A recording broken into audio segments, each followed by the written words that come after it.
arkadaşlar. Mor 7'yi de sıkacağım. Aa 4 yaşına girdi.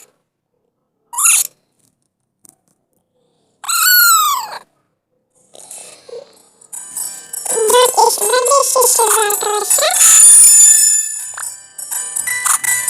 Sesi tam verdim arkadaşlar ama şimdi çıkalım.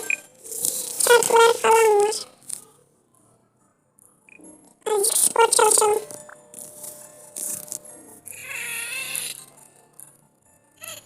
Koş ya.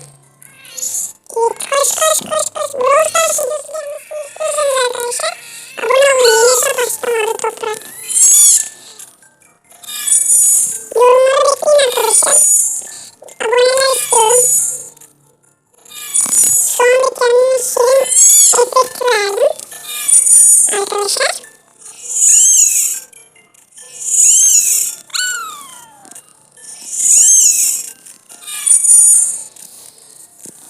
Arkadaşlar çatıya basıp çıktık.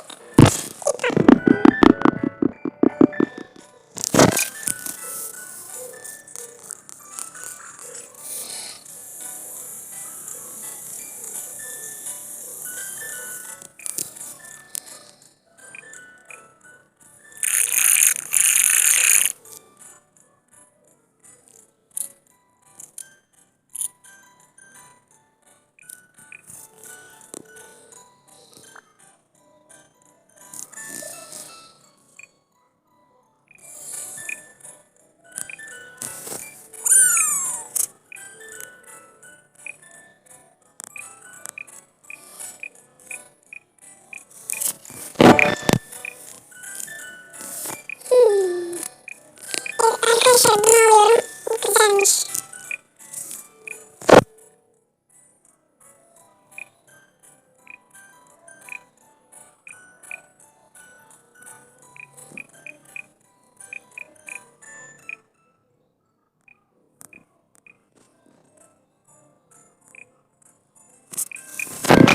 Evet arkadaşlar. Bunu seçeceğim. Yani 4 yaşında şu an. Arkadaşlar plugin yapalım. Plugin. Açalım şaşında.